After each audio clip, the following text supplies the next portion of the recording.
नमस्कार, मी समीक्षा Deshmukh. Top news मराठीमध्ये आपलं स्वागत. छत्रपती शिवाजी महाराज महाराजस्व अभियानांतर्गत प्रधानमंत्री नरेंद्र मोदी यांचा जन्मदिन ते राष्ट्रपिता महात्मा गांधी यांच्या जयंती दरम्यान राज्यभरात सेवा पंधरवड्याचं आयोजन करण्यात आलं.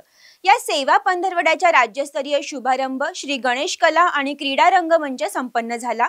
या ठिकाणी लावण्यात आलेल्या स्टॉलमध्ये सर्वांचं लक्ष पुणे जिल्ह्यातील पुरंदर तालुक्यातील आडाचीवाडी या गावाच्या स्टॉलने सर्वांचंच लक्ष वेधून घेतलं. सरकारी योजनांची काटेकोर अंमलबजावणी, CSR फंडचा योग्य वापर आणि या गावचे भूमिपुत्र रायगडचे निवासी उपजिल्हाधिकारी संदेश शिर्के यांच्या प्रयत्नातून या गावाचा पूर्ण कायापालट झालाय.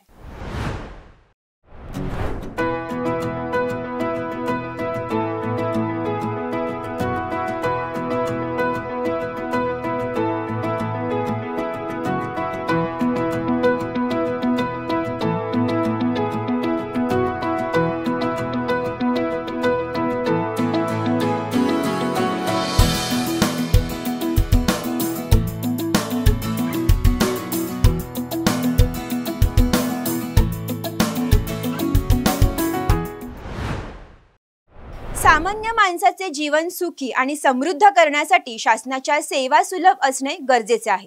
सेवा पंधरवडा आणि छत्रपती शिवाजी महाराज महाराजस्व अभियान हा त्याचाच भाग असून त्यामुळे अनेकांच्या जीवनात परिवर्तन आणण्याचे कार्य होणार आहे. शेतकऱ्यांसाठी पाणंद रस्त्याचे महत्त्व ओळखून आणि त्या संदर्भातील वाट टाळण्यासाठी या रस्त्यांचे GIS मॅपिंग करण्यात येणार आहे आणि येत्या काळात हे रस्ते तयार करण्यात येणार आहेत. त्यामुळे शेतकऱ्यांचे आपापसातील वाद संपुष्टात येतील. या पाणंद रस्त्यामुळे या गावचे अर्थकारण बदलेल अशी भावना मुख्यमंत्री देवेंद्र फडणवीस यांनी व्यक्त केली. या ठिकाणी लावण्यात आलेल्या स्टॉलचे मुख्यमंत्री देवेंद्र फडणवीस, उपमुख्यमंत्री अजित पवार, महसूल मंत्री चंद्रशेखर बावनकुळे यांनी पाहणी केली. या ठिकाणी लावण्यात आलेल्या स्टॉल क्रमांक 8 ने सर्वांचंच लक्ष वेधलं आणि अर्थात तो स्टॉल होता आडाचीवाडी गावचा. अत्यंत छोटा आणि पाण्यासाठी वणवण असलेलं एक छोटंसं गाव म्हणजेच आडाचीवाडी. या गावाचे भूमिपुत्र आणि रायगडचे निवासी उपजिल्हाधिकारी संदेश शिर्के यांच्या प्रयत्नातून या गावात आमूलाग्र बदल झाला. कधी काळी या गावाने पाण्यासाठी वणवण केली, अंधारात रात्र काढली, धुळकट रस्त्यांवर पायवाटा शोधल्या आणि मुलांना मोडकळलेल्या शाळांमध्ये शिक्षणाचं भविष्य शोधताना पाहिलं. पण याच आडाचीवाडी गावात आज अनेक आमूलाग्र बदल झालेत. सरकारी योजनांची यशस्वी अंमलबजावणी केवळ कागदावरच मर्यादित न राहता ती जनतेपर्यंत प्रभावीपणे पोहोचल्यावर काय घडू शकतं याचं जिवंत उदाहरण म्हणजे आडाचीवाडी. जलयुक्त शिवार योजनेअंतर्गत या गावातील पाण्याचा प्रश्न 2014 नंतर निकाली निघाला. आडाचीवाडीचे भूमिपुत्र संदेश शिर्के यांनी जलयुक्त शिवारची संकल्पना मांडली. आडाच्या वाडीत जलयुक्त शिवाराचे वारे वाहू लागले. लोकांना हुरूप आला, जनसमुदाय संघटित झाला आणि महाराष्ट्र शासन व लोकसहभागातून जलयुक्त शिवाराची कामे यशस्वीरित्या पूर्ण झाली. अनेक कंपन्यांनी दिलेल्या CSR फंडमुळे गावचा पूर्ण कायापालट झाला. या ठिकाणी गावकऱ्यांच्या सहकार्यातून अनेक पाणंद रस्ते खुले करण्यात आले. शेतकऱ्यांच्या शेतात थेटपणे वाहन पोहोचू लागले. त्यामुळे शेतकऱ्यांचे उत्पन्न वाढले. या काँक्रिटीकरणाचे रस्ते आणि भुयारी गटारी करण्यात आली. ज्येष्ठ नागरिकांच्या विरंगुळ्यासाठी नाना-नानी पार्कची निर्मिती करण्यात आली. या गावात सर्व सोयीयुक्त स्मशानभूमी, फुले शाहू आंबेडकर अभ्यासिका, अत्याधुनिक व्यायामशाळा, गावचा प्रत्येक कोपरा CCTV कॅमेऱ्याच्या निगराणीखाली करण्याची यंत्रणा करण्यात आली. विद्यार्थी अत्याधुनिक शिक्षणापासून वंचित राहू नये यासाठी जिल्हा परिषद शाळेच्या माध्यमातून अत्याधुनिक डिजिटल शिक्षणाची दारं खुली करण्यात आली. या सर्व कामांमध्ये पुढाकार घेणारे या गावचे भूमिपुत्र आणि रायगड जिल्ह्याचे निवासी उपजिल्हाधिकारी संदेश शिर्के काय म्हणालेत हे पाहूयात. आडाचीवाडीची यशोगाथा आपण या ठिकाणी स्टॉलच्या माध्यमातून सांगताय, नेमका काय उद्देश? साधारण एक महिन्यापूर्वी राज्याचे महसूल मंत्री आदरणीय बावनकुळे सरांनी एक शासन निर्णय जाहीर करून पाणंद रस्त्या बाबतीत एक क्रांतिकारी निर्णय घेतला होता. आम्ही आमच्या गावामध्ये त्या अनुषंगाने एक सभा घेतली आणि त्या सभेमध्ये सर्व शेतकऱ्यांना ह्याचं महत्त्व पटवून सांगितलं आणि सर्वांची पाणंद रस्ते करण्यावर सहमती आम्ही घेतली. सहमती झाल्यानंतर जवळपास 15 वेगवेगळे पाणंद रस्ते आम्ही खुले करून घेतले. त्याची सरकारी मोजणी केली, त्याला वेगवेगळ्या महापुरुषांची नावं दिली, त्याचं जवळपास 500 सातबारांवर त्याचा इफेक्ट दिला, त्या सगळ्याचं इतर हक्कामध्ये बोजे टाकले. साधारण 20 फूट रुंदीचे एकूण जवळपास 11 किलोमीटर लांबीचे पाणंद रस्ते आम्ही तयार केले. त्याच्यामध्ये साधारण रिलायन्स फाउंडेशन असेल अशा वेगवेगळ्या ज्या संस्था आहेत यांच्या मदतीने CSR फंड आणला आणि जवळपास 5 किलोमीटर लांबीचे पाणंद रस्ते आपण आता सिमेंट कॉन्क्रीटचे करत आहोत. सगळ्या रस्त्यांचे जिओ रेफरन्सिंग करण्यात आलेलं आहे. साधारण आतापर्यंत 1000 झाडांची लागवड पूर्ण केलेली आहे. फळझाडं लावली रस्त्याच्या बाजूला आणि 200 झाडामागं एक असे जवळपास 5 मुलांना हे आम्ही रोजगार हमी योजनेमधनं 3 वर्षासाठी रोज 312 रुपये रोज याप्रमाणे रोजगार दिलेला आहे.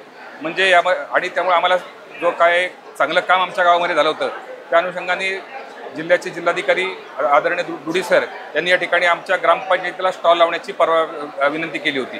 आम्हाला आनंद वाटतो की योजना शासनाची आहे, स्टॉल शासनाचे आहेत आणि एकमेव हा स्टॉल एका छोट्याशा ग्रामपंचायतीत आहे. आमच्या ग्रामपंचायतीचा हा झालेला सन्मान अभिमानाची अभिमानाची गोष्ट आहे. तर सर किती CSR फंड या गावासाठी उपलब्ध झाले आणि कोणी तो उपलब्ध करून दिला? फंड अनेक संस्थांनी दिला. त्याच्यामध्ये जवळपास 7-8 कोटीचा फंड आत्तापर्यंत आणलेला आहे. आदरणीय रतन टाटा साहेबांच्या आहे. टाटा कंपनीने आम्हाला एक जिम बांधून दिलेली आहे. रिलायन्स फाउंडेशनने रस्ते करून दिलेले आहेत. अशा वेगळ्या संस्था आहेत की ज्यांनी आम्हाला फंड दिला. एक स्वतःचं जिम, स्वतःची गार्डन, स्वतःचं एक सुंदर स्मशानभूमी, सर्व नागरिकांना स्वच्छ आरो पाणी पुरवठा, सर्व अंतर्गत चांगले रस्ते, एक स्पर्धा परीक्षा करण्याची तयारी करण्यासाठी एक अभ्यासिका, असे सर्व सुविधा एक असलेलं एक माझं छोटंसं गाव आहे आणि त्या एवढ्या सगळ्या सुविधा आमच्या गावात याचा आम्हाला अभिमान आहे. तुम्ही एक गावकरी म्हणून आता तुम्ही निवासी उपजिल्हाधिकारी आहात, कसं वाटतंय, काय अभिमान? नाही, गाव हे असं आहे, पृथ्वीवर आलो आणि पृथ्वीवरचा निरोप घेणार हे दोन्ही ठिकाणं ती गाव असतं आणि ती नाळ कधीच तुटत नाही. त्यामुळे त्याच्याबद्दल किती मोठा झाला तरी गावाची नाळी तुटली नाही पाहिजे. माणसं बरेचदा पुढे गेल्यावर मागं वळून बघत नाहीत, असं होता कामा नये. आपली माती, आपली माणसं ही विसरता कामा नये आणि त्याच भावनेने आम्ही 2012 पासून जवळपास आज 13 वर्ष आम्ही सगळे टीम काम करतोय. आमच्याकडं सर्वजण एक आहेत. ग्रामपंचायत निवडणूकसुद्धा जी सर्वांनी यादी केली त्याच्यावर बिनविरोध होती कायम. त्यामुळे एक चांगला आदर्श आमच्या गावामध्ये आहे. सर्वजण एक आहेत आणि खूप एक दिलाने काम करतात. तुम्ही आज बघितलं तर 200 मुलं आहेत आता उभी बाहेर. सर्व तरुण मुलं पूर्ण वेळ देऊन आज आदरणीय महसूल मंत्री, आदरणीय मुख्यमंत्री महोदय हे असल्यामुळं मुलांनी पूर्ण वेळ काढून सगळ्यांनी सुट्ट्या काढल्यातच, अख्ख्या गावाने सुट्ट्या काढल्यातच. पाहतोय की गावाची पाण्यासाठी वणवण होती, त्याच गावामध्ये जलक्रांती झालेली. 2014 मध्ये राज्याचे मुख्यमंत्री आदरणीय देवेंद्र फडणवीस साहेबांनी जलयुक्त शिवार योजना आणली. जलयुक्त शिवार योजना आणल्यानंतर आम्ही त्याच्यामध्ये अत्यंत चांगलं काम केलं. ज्येष्ठ उद्योगपती कैलासवासी रसिक्षण धारीवाल यांनी 1 कोटीच्या आसपास आम्हाला फंड दिला होता. सगळा तसा विचार केला तर त्याच्यामध्ये 16 तलावातले गाळ काढले, 23 कोटी लिटर पाणी साठेल एवढं काम, एक्स्ट्रा पाणी साठेल एवढं काम झालं. त्यामुळे तिथपासून दुष्काळ हटला. जवळपास 60 एकर जमिनीवर माती भरून जमीन प्लेन केली गेली. 18 किलोमीटरचे रस्ते केले गेले आणि जवळपास आता गावाचं त्यावेळेला 30% होतं, आता 90%पेक्षा अधिक गाव माझं भाग आहे. ते सर्वसाधारण माणसाचं उत्पन्न वाढलं. पर कॅपिटा किंवा पर फॅमिली इन्कम जे आहे ते आज 50,000च्या वर आहे. माझ्या गावात कोणी कर्जबाजारी नाही. त्यामुळं गावामध्ये खूप चांगले बदल झाले आणि या सगळ्याचा एक सकारात्मक बदल आमच्या गावामध्ये झाला आणि सर्व गाव एक झालं. यामधून रोजगारांच्या कशा संधी उपलब्ध करून दिल्या? नाही, रोजगाराच्या संधी असं झालं की आज शेती जी आहे ती जिरायत होती. बागायत शेती झाल्यामुळं काय झालं की अंजीर असलेले असतील, त्यामुळे एकरी 2-2, 3-3 माणसं रोज लागायला लागली. कारण अंजीर तोडणं, त्याची सगळे मशागत करणं, ह्याला मोठ्या प्रमाणावर मॅनपॉवर लागायला लागली. रोजगारही उपलब्ध गावातच झाला आणि दूध दुभतं वाढलं आणि दुसरं असं झालं की त्यामुळं उत्पन्न पण वाढलं.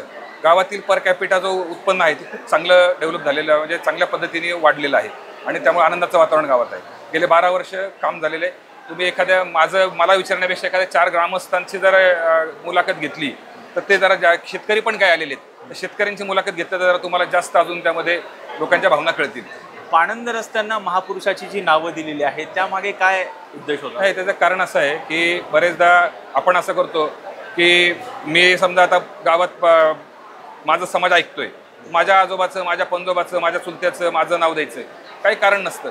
ज्यांच्या विचारांनी आज आपण इथं आहोत, छत्रपती शिवाजी महाराजांनी स्वराज्य राखलं म्हणून आपण इथं आहोत, तर ज्या किंवा डॉक्टर बाबासाहेब आंबेडकरांनी घटना लिहिली, कायद्याचं राज्य या देशात आलं, संत जनगाडे महाराज असतील, अटल बिहारी वाजपेयी असतील, स्वातंत्र्यवीर सावरकर असतील, या सर्वांची नावं आम्ही वेगवेगळ्या 15 रस्त्यांना 15 महापुरुषांची नावं दिली. त्यांचे विचार लोकांमध्ये यावेत, त्यांची मशागत हवी त्या विचाराची आणि चांगली पिढी घडावी म्हणून त्यांना ती नावं दिली. आदिशक्ती तू जयोस्तुते, आदिशक्ती तू जयोस्तुते. सामाजिक, सांस्कृतिक, वैद्यकीय, राजकीय, शैक्षणिक, औद्योगिक आदी विविध क्षेत्रातील महिला आज आघाडीवर आहेत. शारदीय नवरात्रोत्सवानिमित्त टॉप न्यूज मराठीवर पहा आधुनिक युगातल्या नवदुर्गांच्या मुलाखतींचा विशेष कार्यक्रम आदिशक्ती तू जयोस्तुते.